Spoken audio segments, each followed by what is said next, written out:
Welcome, everybody. Thank you so much for coming here today. My name is Bill Hershey from Livestream Business Services. I have with me a very special guest. His name is Tad Hargrave. He has a business called Marketing for Hippies. And gosh, I got to tell you, this is probably the best, most high density, nutrition rich marketing training. I'm basically sending all my clients when they get stuck on their marketing to Tad now. And I'm happy that you're here to get a firsthand experience of what I find to be just forming a very refreshing relationship with marketing, which if you're a clinical professional, I think this is going to be very appropriate. I almost see Tad as like the philosopher or even the clinician of the marketing world. So Tad, thank you so much. Tad, I'd love to hear, what's fresh for you today? What's something that you would like to celebrate here with us in this hour with the group? Well, I don't know in terms of celebration, but this word fresh is very interesting. You're saying refreshing. And just to wonder over that, refreshing has that prefix re, as in again. And I think for most people, the relationship with marketing was never fresh to begin with. So I don't know how refreshing my work is, honestly, because it's, I think for some people it might be refreshing, but for most of us, there's no re. There was never a time in our life where, boy, marketing really felt wonderful. And I just can't wait to do some marketing, can't wait to be marketed to. And then something bad happened and our relationship, which was previously pure, became sullied. And then eventually we were refreshed and got back to that place. I just don't see that.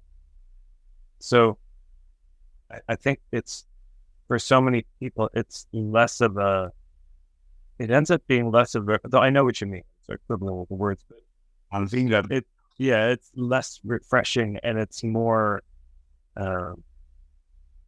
clarifying, uh, aligning in a certain way with, because we come in already with certain values around honesty or transparency, candor, and those tend not to be there in the marketing world. And so what we're, I think, fundamentally doing is trying to bring into alignment our existing values with this practice of marketing. By the way, I've cut the terrible sniffle credit, so noise. Yeah, this alignment of values is really interesting. And I think, for those of you here, I can assume if you're coming to my talks, you're probably orienting from some sense of values, whatever that is. You're probably in business because you really want to help people, not necessarily because you want to make a ton of money. This is the case for pretty much every clinician that I talk to in the integrative world. But yeah, there's this dichotomy of like, why is that so difficult in the realm of marketing? why is aligning marketing activities with our core values, or not just aligning the message, but also how we conduct sharing our message with the world. Right. Yeah, we've got these beautiful values around community, authenticity, genuineness, respect, and then it seems to be hard to get the marketing to go in line with this. I mean, I don't know. I think it's mostly that we've so rarely had the experience of it. We just don't know. We haven't seen it done. And so I know when I was 18, having not seen anything, or the only thing I'd seen were TNA's sales tools. And so I just thought that's how it was. I didn't know any better. I hadn't seen anything different. That's one. I think there's just a absolute lack of any kind of example, any kind of lived out example that we've been on the receiving end of. One of the ways you learn how to market beautifully is you're marketing to people. Well, if you want to learn to be a good guest, you're hosted by somebody, and the graciousness shows you how to behave as a guest. That's true, but it also shows you how to be a good host when somebody else comes. So similarly with marketing, if you're marketing to in a way that is upholds your dignity, is respectful, but also very clear and compelling, I think it's much easier to then offer that up to somebody else. But so one, I think we haven't seen it. Two, I think we're just told explicitly those things don't work. We're told, well, you can do all the things, but that's good when you go broke. And so there's just a lot of lies out there. And number three, we grow up in a society that seems hell-bent on coercing us at every turn. I mean, from before we're born, the doctors are coercing their mothers-to-be on all the procedures that they need to do. When we're born, we may be born to a family that is very coercive, well-intentioned, and yet still coercive. And then we go to a school system that is absolutely coercive. And we get into a job where everything's based on coercion. Then, we have politicians trying to coerce us and lie to us and tell us the same damn thing every time. And so there's so much coercion everywhere, and we're swimming in it. And most people have actually never had the experience, or very rarely, of actually being respected. I think most people in their life can relate to that story, or the kind of almost archetypal situation of somebody. I'm thinking of a woman I know who was with a really good guy for the first time, and she just almost didn't know what to do with him because he was so respectful to her, and it was so foreign to her. It took some recalibration of what is it like to be with a guy who's actually going to treat me well and not. So it's so deep. We're so steeped in it. This is the spell we're under. It is, all the spells that justify coercion are at play. So it's hard to, and then of course we see it in marketing all the time. Most of all, we see it in marketing. So the thought that you could sort of shortchange the societal obsession with seduction and manipulation and coercion and come up with somebody else that would not just feel better, but work, I think is a real stretch for a lot of people. It's just, you can't picture it. You've never seen it anywhere, not just in business, but in life. That's wonderful. So it's almost like you've created a model for something that folks haven't really seen before. And I can testify that, I haven't seen much of this. There's glimpses of it here and there. And I'm wondering, what was your process? It's almost like, if you came from a dysfunctional family and you have to learn how to be respectful and polite, you almost have to, where do you get that? So for that, learning how to be respectful and polite in marketing, how did you pick that up? I mean, was that natural to you, or what was that process like? I don't know how much of it I created. Honestly, I inherited a lot of it. Good. I was working for a franchise, a leadership development company, and it was a mixed bag in terms of the sales and marketing. I'd say the marketing stuff a little more ethical, some of it very ethical, and then the sales stuff to me was very steeped in closing the sale. And which is the beginning of all manipulation. As soon as you're trying to get somebody to do something covertly, that was really all I knew. What I knew at the time was that it didn't feel good. But of course, it's very easy then to say, well, the reason it doesn't feel good is because my inner work needs to be done. I've sold myself the value of this, which is an insane proposition. So, I don't believe in myself. I need to be more of a peak state. I need to be more certain. I need to So that's how I think I held it. And the thing that really liberated me was initially I came across the work of fellow Ari Gallivan that said this, let's unlock the game dot. And he was the first person I ever heard do the direct unpacking, kind of exegesis of the, modern sales world, where he said this agenda to get the sale is the problem. And you can replace that with an agenda to get to the truth of whether it's a fit or not. And it was called reverse selling at the time. And I remember I devoured his content. Yeah, I wrote everything. I listened to all the audios. I was creating a number because I intuitively, I think it felt off from me in the beginning, but I just didn't know the way. And so I thought that's it. I wanted to fit in. I wanted to impress the people who were employing me, who were very good people. So, still quite like that. So I came across somebody who unpacked it. Sometimes we just need somebody to give us the start, the kind of the codes. It's like learning mythology. It's just stories that don't mean anything until someone gives you some of the keys, and then sometimes you can take those and run with those. And then came across Mark Silver, found a number of other colleagues of mine, and I started to see other ways in getting this affirmation that I was on the right path. And then, honestly, so much of the stuff around marketing also comes from the very little, understanding of connection arc with indigenous people and cultures. It's the work of Stephen Jenkinson, Art and Wisdom School. And that's where a lot of it comes from too.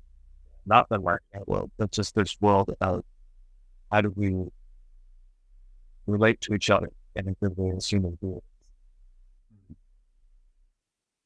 Beautiful. Love it. Okay. Well, this is really intriguing that your relationship with indigenous communities helped you become a better marketer. I wonder if you could unpack that a little bit for us, because that just has almost like a sacred feel to it. And I have this deep sense that I'm forming just even through coming across your work that marketing, which is essentially sharing our message with the world, is innately sacred if we're serving the world in a meaningful way. Well, I don't know if I go with that. That's innately sacred. Okay. These things maybe become sacred by the manner of approach that we bring to them. It's not that fundraising or marketing are inherently noble, but they can be ennobled by a certain way of coming to them. It's not that romantic relationships are inherently sacred. I mean, gestures broadly at the modern world, it's clearly in no way sacred. Now at a deeper level, is it? But at the human level, if we're not proceeding as if certain things are true, then they functionally cease to be true. If I'm not relating to my work and the people I work with in a sacred way, I mean, are we just playing with words that to say that it's inherently sacred anyways? I go down the path of coercion. So I think there is a way to proceed in life that honors, this the namaste understanding, what that honors the sacredness of others, and not just humans, that honors the sacredness of all the others in the world. And certainly that's needed. And all of our, I think, ancestral cultures have that understanding. We go back far enough, there's this deep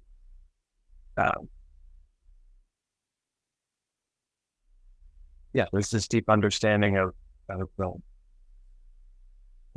kinship and relationship as the fundament of culture. And that we have to act in a way that affirms that and honors that. It's not just indwelling. It's not just sort of inherently there. It can be undone so easily,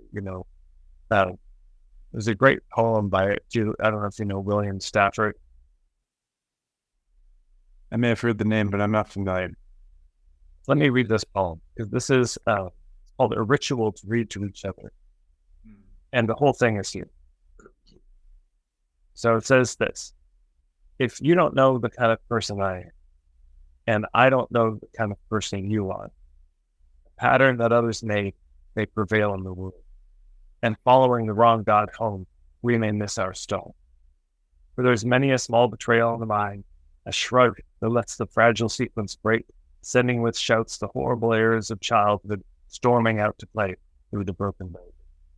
And as elephants parade holding each elephant's tail, but if one wanders, the circus won't find the park.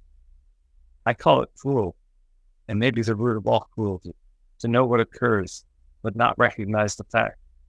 And so I appeal to a voice, to something shadowy, a remote important region in all who talk, that we could fool each other. We should consider, lest the parade of our mutual life gets lost in the dark. For it is important that awake people be awake, while a breaking line may discourage them back to sleep. The signals that we hear, yes, or young, or maybe, should be clear. The darkness around us is deep. So, if you don't know the kind of person I am, I don't know the kind of person you are. I mean, if we're not being authentic and transparent with our agendas, our hopes, what we're going for, and if we just walk around with these personas and these masks, well, those masks were made in response to something. If we're going to play that game, we're playing that game, we become a cog in a much bigger machine, of other machinations and personas, and everyone's trying to fit in. Wendell Berry had the line said, it's not too hard to imagine the day will come when the dividing line will be that people need to choose between living as a machine or living as a creature. And there's the fundamental divide. This traditional coercive sales approach is fundamentally the machine. And why? Because it turns people into cogs. I used to be much more precious about the language, and I'm less so now. But if I were to get precious for a second, the notion of looking at people as prospects, and turning them into objects that we can use and just collect as if they have no agency. The idea of converting people as if they were some, base metal that we can form into another, or in one form into another, as we will.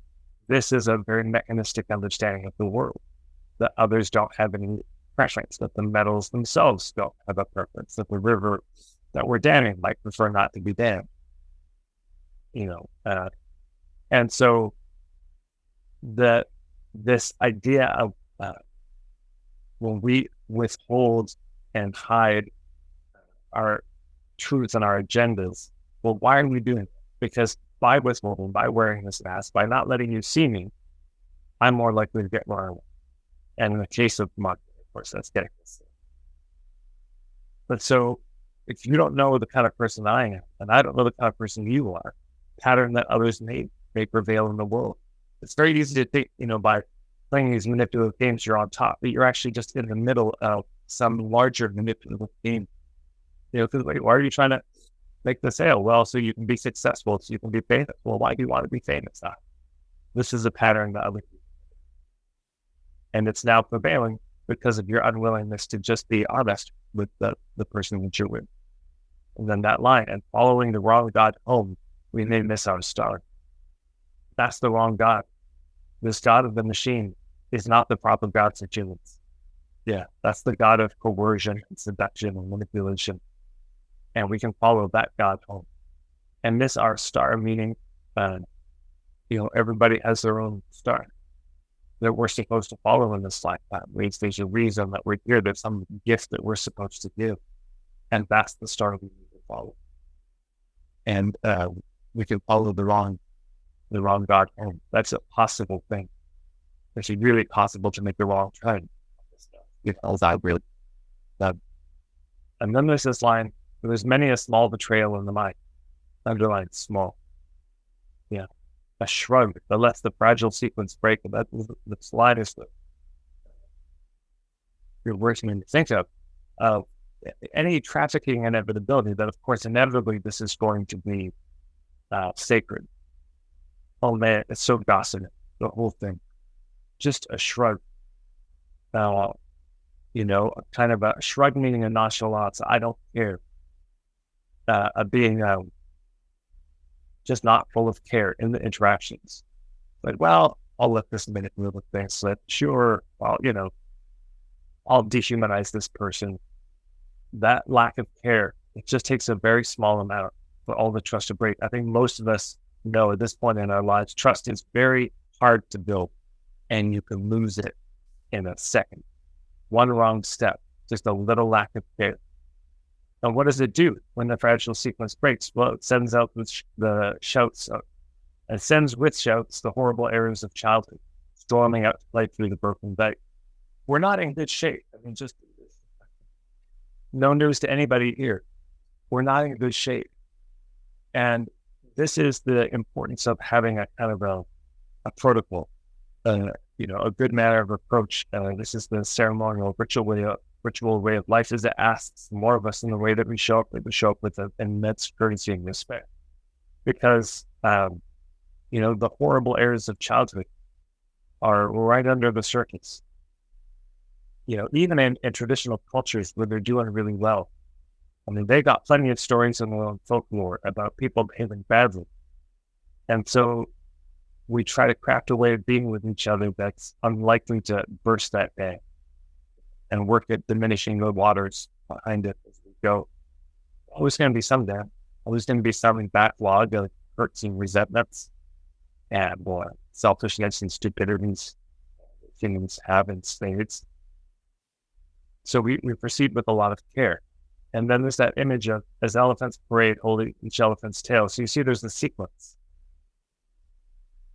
of steps. And all it takes is one of them to wander. And the circus won't find the park. They don't get where they're going to.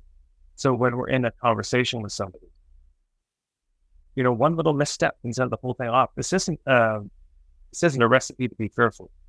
Just careful, not full of fear, full of care. It means that we slow things down. We don't get caught up in the excitement, which is another form of carelessness. So, this person might buy.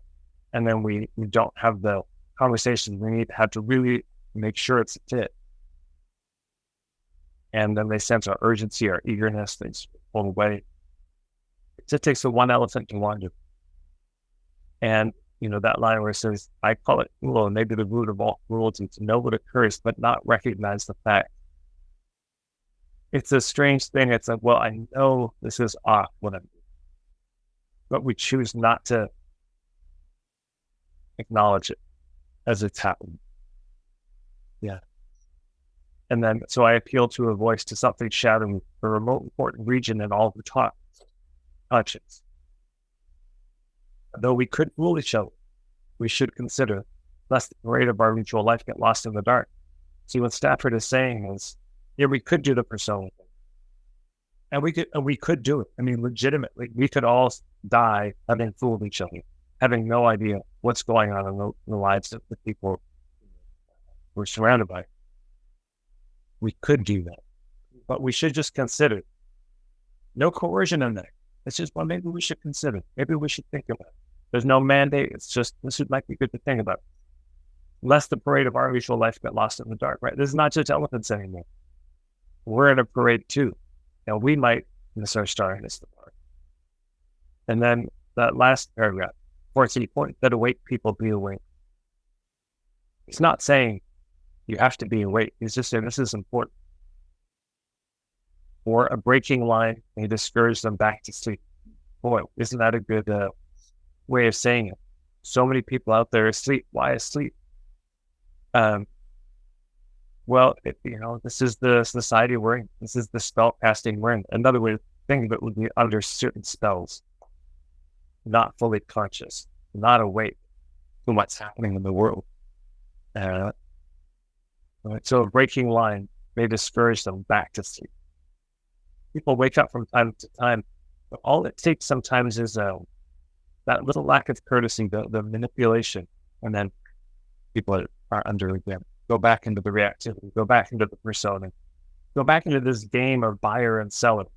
Well, I'm trying to convince you to buy, and you're defending, and you're using me as a salesperson to get information. Now we're asleep again. Now we're just gone back into those roles, right? And then the last line, the signals that we give, yes or no, or maybe should be clear. The darkness around us is deep. So yeah, on both sides, the buyer and the seller, it might be helpful that we're clear with each other. Yeah, it should be clear. Because why? Because the darkness around us is deep. Because we're in a society that is deeply unwell. And when you fall asleep at the wheel, in this machine, when you go back into that, it doesn't end well for the people. We go back into sleep, and we can put other people asleep, and they go back into the machine too, on both sides. The darkness around us is deep. It's true. I mean, you see it. I see it all the time. So much of the marketing stuff out there is just horrifically manipulative. And there's the darkness. That's one manifestation of the darkness. Anyways, that's the ball. Thanks for Beautiful. Wow.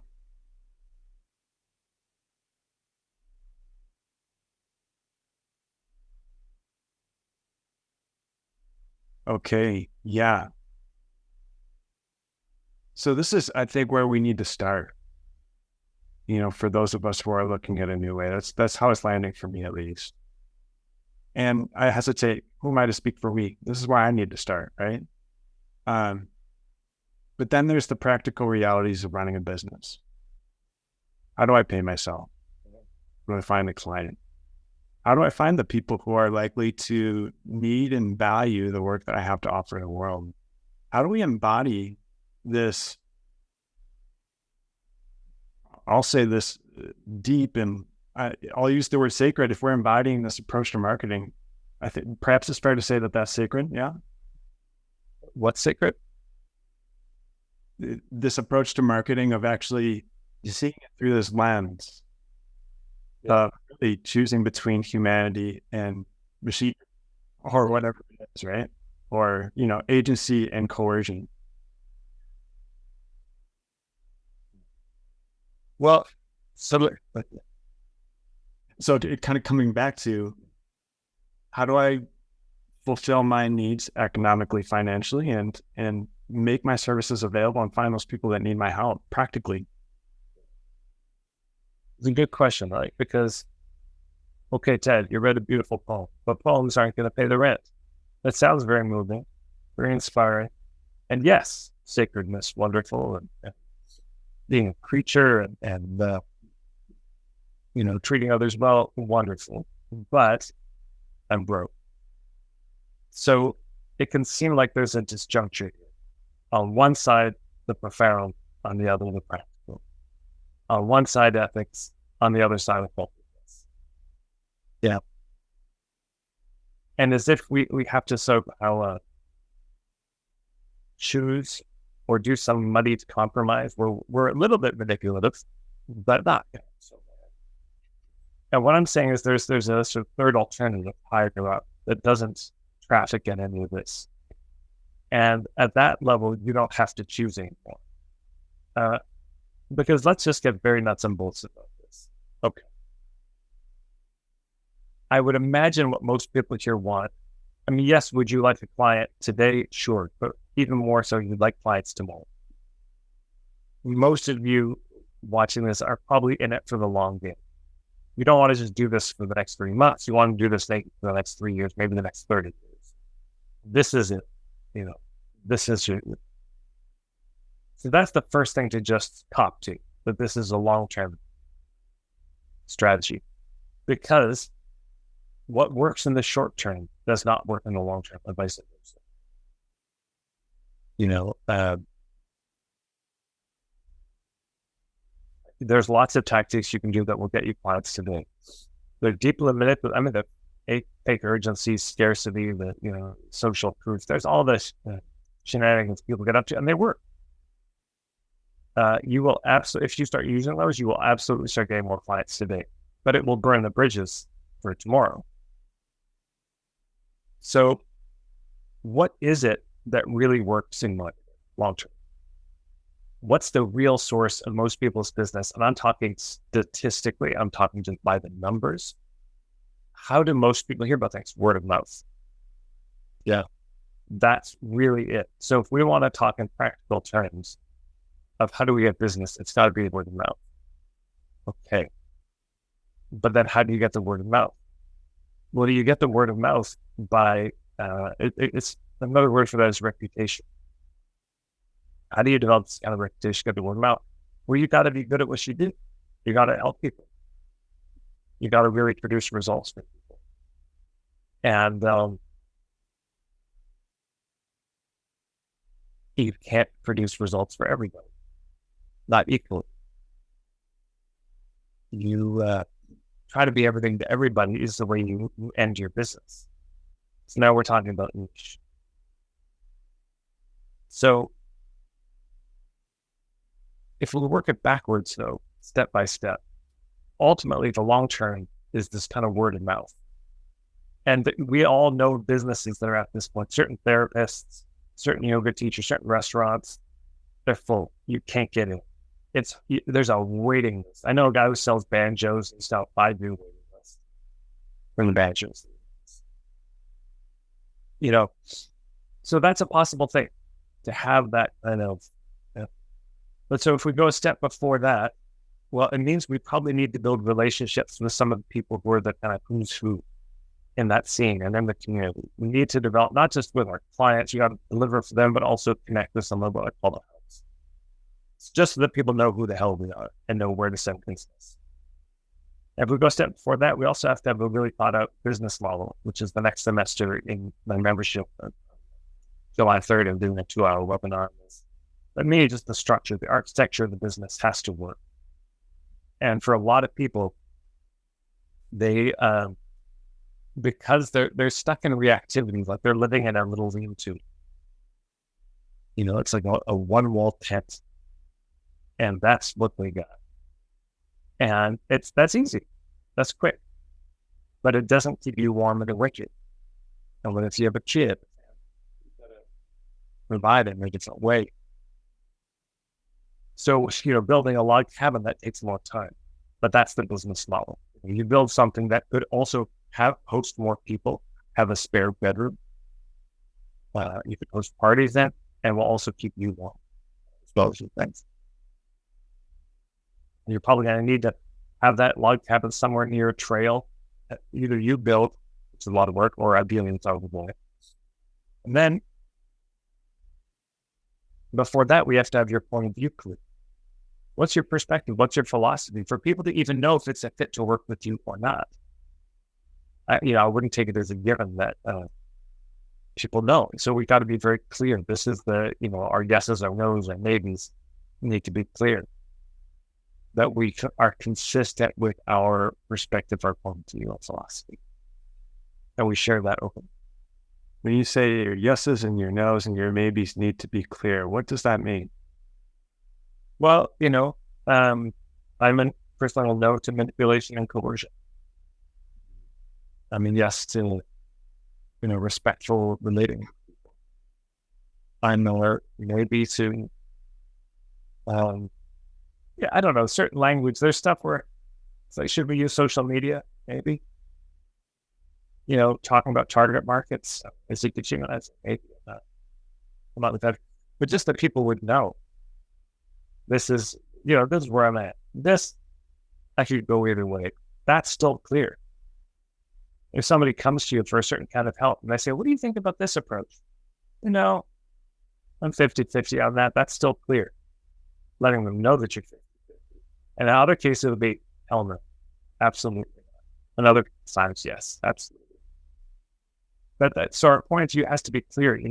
People spend a lot of time trying to sell the course, but they should be probably selling the concept more. They're trying to sell the package, but they would have done better to really share their point of view. And then underneath that, we've got the niche. Yeah, who is this for? What is your role in the community? What are you trying to do? And the foundation of all of that are the ethics. And by the way, if you go to marketingforhippies.com/steps, this whole thing is out there. But the ethics are the foundation. And so, in my experience, what a lot of people do is they jump right to the sub-marketing, and they just get out there and they hustle. And they just try to talk to everybody and push, but they're missing those foundational things. Because if the ethics aren't there, it's not that you won't have a successful business, it's that you will work 10 times harder than you need to keep that business flying. Why? Because you're burning people all the time. Because you're getting a lot of people who aren't fit, who are then complaining. I mean, this is so much heavy lifting down the road. Less lifting in the immediate, more later. And then even if you have the ethics, you have no niche. Well, you're trying to be everything to everybody. It's much harder. So you can see that we're starting to, and then you have a clear point of view about that thing you're doing. And then you get a business model that works for this. And then you have these relationships built. And you really, because of all those prior things, you're actually getting results for clients. And now the word of mouth. So for me, from a practical standpoint, that's the only way to go. And because the other approach of all this manipulative, coercive seduction, it just doesn't work in the long term. That's what I see. It kind of has the seeds of its own destruction in it. You either burn so many bridges, you got to leave town and start something else, or you're just working so hard all the time and you can't sleep at night. There's always that, you start to hate yourself because you're lying, you're being so insincere. You have to put on this mask, this persona. I shared a video of this woman on Instagram. I just couldn't believe it. A blonde woman, if you call my Instagram, you'll see it and scroll back a bit. But people watched it and it was interesting because the response I got from a number of people was, I thought it was a spoof. Like she had become in my mind, a caricature of the sales thing. So much so that people thought I'd posted a joke.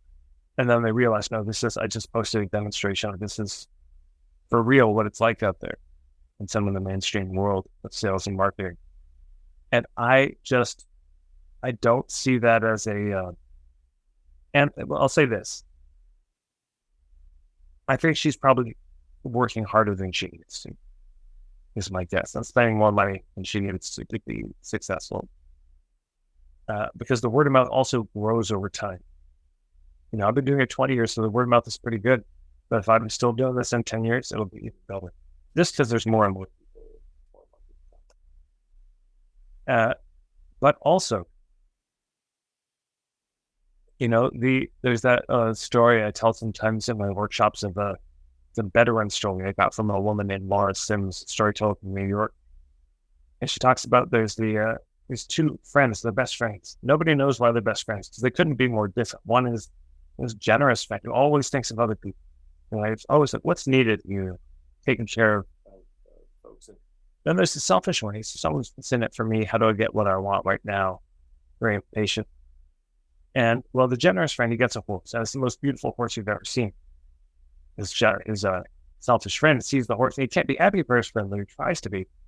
He just wants the horse. So he goes to the generous friend. He says, hey, sell me the horse. He says, and spent years trying to find this horse. You're my best friend. If you ever want to ride the horse, please, I'm happy to share.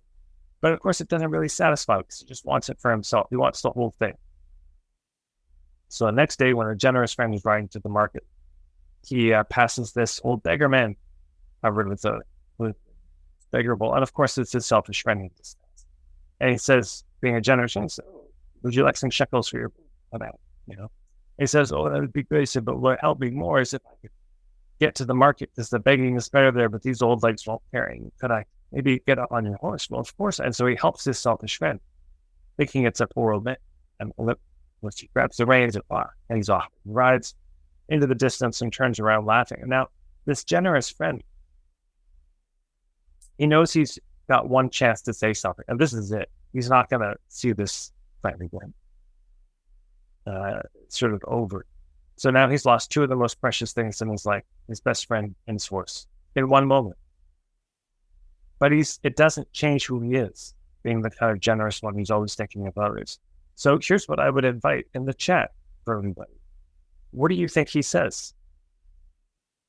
What does this generous friend say?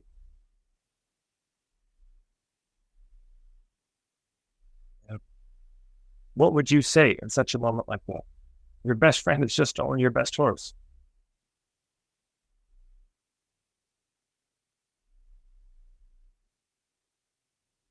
What do you say that contends honestly with the situation, but also retains your generosity? Without just giving a nice response, without spiritually bypassing, without prematurely forgiving. What do you say? Just take a minute in the chat. I mean, I know what I would say. Yeah, two words and the second word would be off, but yeah, he's a better man than me. This fella. Well, what might you say? Just see in the chat. What could you imagine? That doesn't have you speak collapsed, right? Without something here. Whatever you do will be done unto others. What is meant to be will be. What is truly one's will return to one. He needs the horse more than me. Oh, that's very nice. I might just say a prayer. I'd like to be frozen and shocked here. I'm happy for you getting something you really wanted, but I'm sad to lose your friendship. You see the confoundment of this. It's not easy. Luckily, though, we've got the story, and it does tell us what he says. And here's what he says. He says, my friend, he says, I see what's happening. You leave and you never come back. So there's only one thing I want to ask of you is you're right. And his friend laughs and says, what's that? He says, you know how it is, how gossip spreads from mouth to ear, like a wildfire. The only thing I ask is that you never tell anybody how you came by this horse. Because if you do, nobody in this area will ever give money to the beggars again. Yeah. So what that story is saying is, there's something bigger than us. Okay, you can get what you want, but the consequence of you getting what you want in that way is larger than you. We had our friends in multi-level marketing who invited us out for coffee and something we were in a pitch. Got invited to an educational workshop, which turned out to be a pitch. Yeah. Went on a date with somebody who said they wanted one thing, it turned out they were looking for something else. And when these things happen, it's not just that we don't trust that person, we don't trust that type of person. Yeah, you got one bad experience with somebody of a different ethnicity, and it colors the whole. Men have one bad relationship with a woman or two, and so we generalize a lot, and so translate this to your business. Okay, so you're a life coach. Okay, they have a bad experience with you, and you get what you want. You got their money, and you're riding away on the horse made of their money. Well, that's great for you. But now the real consequence won't include you. It accrues to the next life coach they talk to. It says, oh, you're just one of them. It happens so fast. So there's also that to look at. Because it's a kind of collective well. And if we poison the well, of course it's poison for us too when we go back. And these other approaches, short term they work, but long term they don't. Either for us or for them. Our colleagues. And certainly it doesn't work for our clients at all. Beautiful. So there's so much here. And I guess, this is the long game. This is the game, honoring relationship essentially, right? But or somebody who has short-term needs. And, I think the folks who are here are not going to necessarily stoop to, the crass marketing tactics, but where to start to actually get short-term results, if that's possible. Is it possible to get short-term results? Yeah, but just not for everyone. So, well, the very first thing, here's the first thing to step back and wonder about the question itself is, why do we need the short-term results? Where's this coming from? The sort of desperation to get the money now. What it usually comes from is people are expecting too much of the business. They're trying to grow too fast. And why are they trying to grow that fast? Anyways, well, because they left their job. They flipped their boss the bird and off they went. And now they need the money. So that's there's a fundamental problem there, because it usually takes at least 3 years to grow a business. I mean, just to get it sort of steady. And that's if you have a focus and a niche, and you really tend to those fundamentals. It's still time. It still takes 3 years. So that just is how it is. And so if you find yourself desperate for clients, the first thing to tend to is the desperation, not the clients. The first thing to tend to is, why am I so desperate? So then there's a number of things you can do right away. You could reduce your expenses.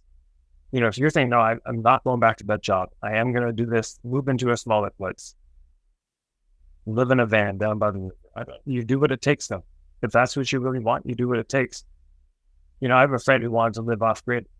And so she built her tiny home in the country, and she lives in a tent in that tiny home as she built it, even during the winter. So yeah, you really want this to work, then you have to deal with the desperation. You've got to reduce your expenses, or get a side hustle, get a part-time job doing something, borrow some money. But there's got to be some way, because if the desperation's there, it just will kibosh the whole thing.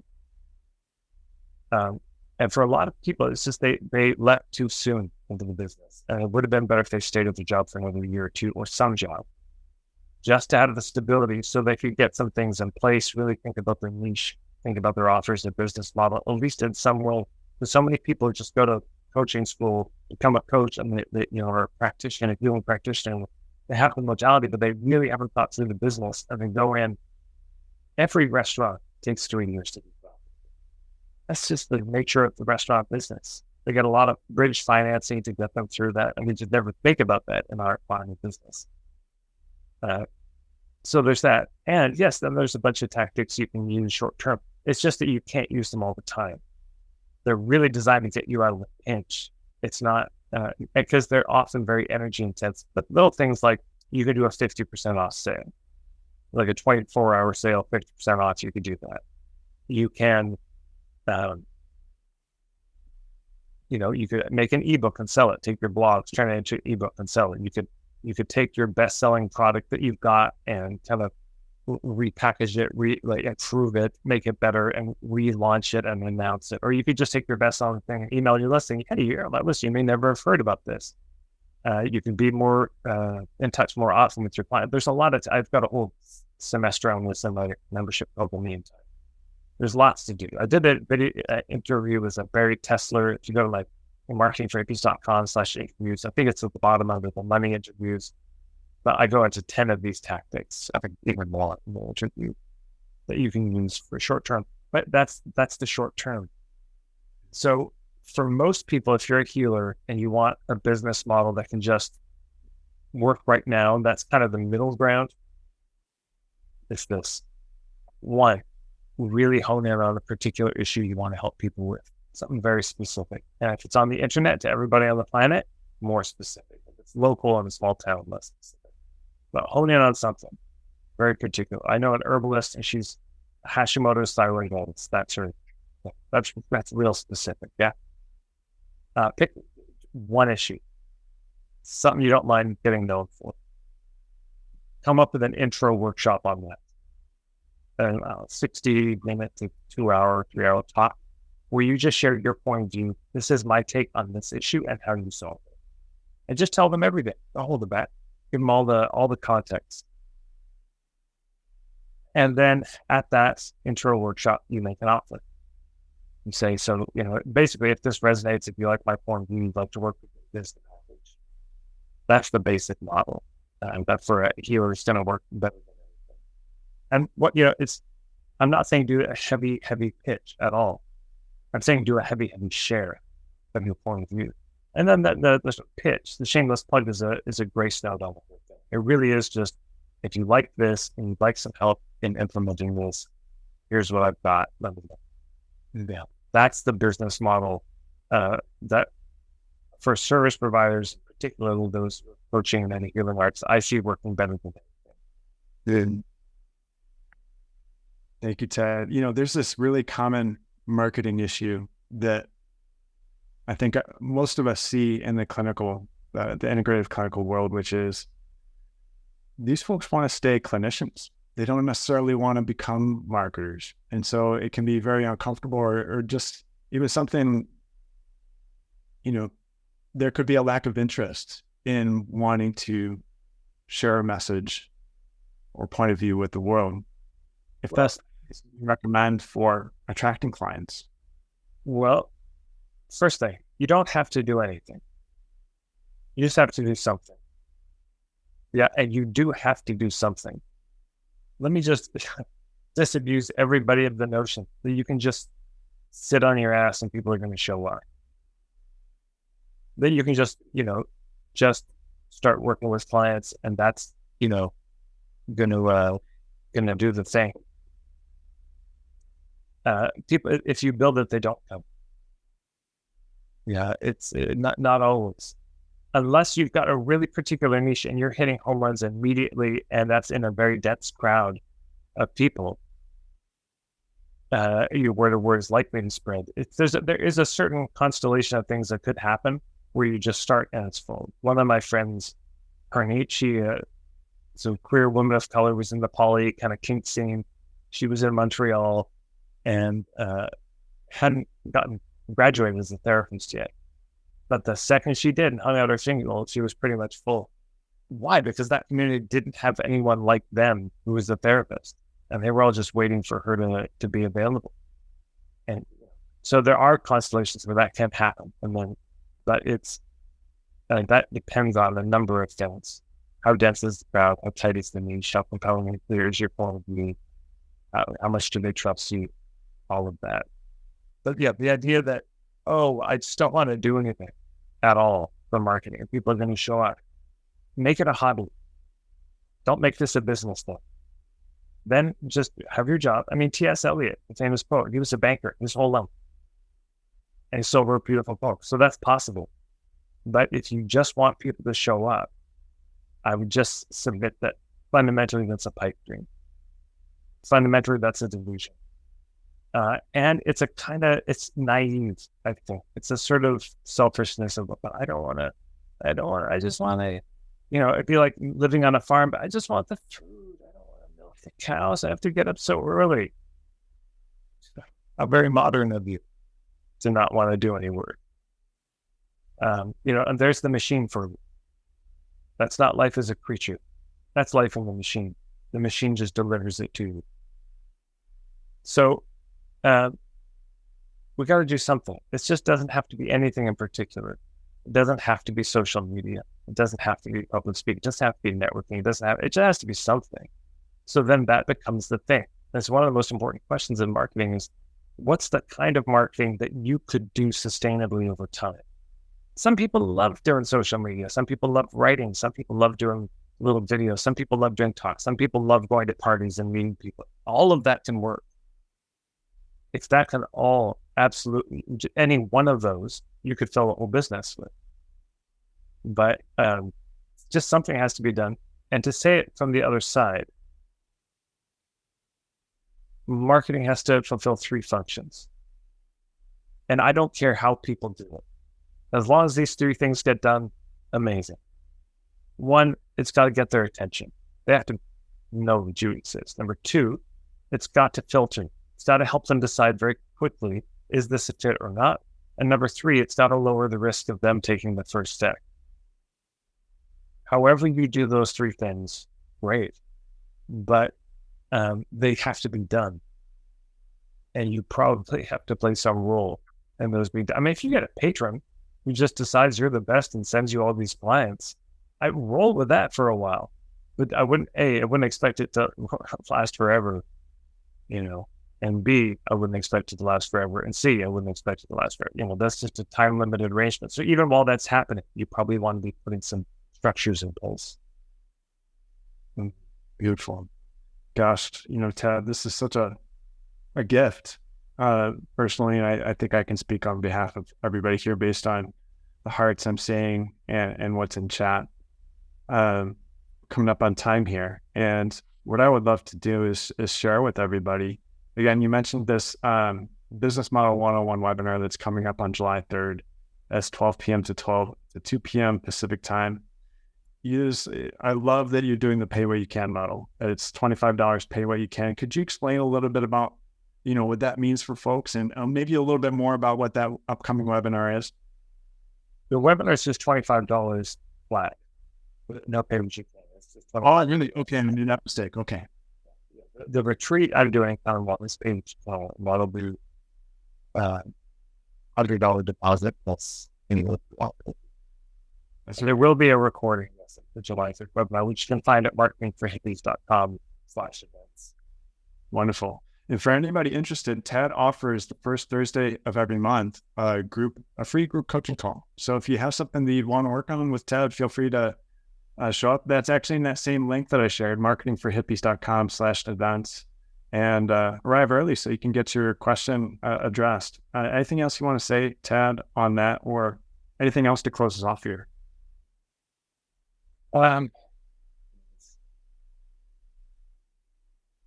Well, so there's a bunch of free stuff on my site, marketingforhippies.com.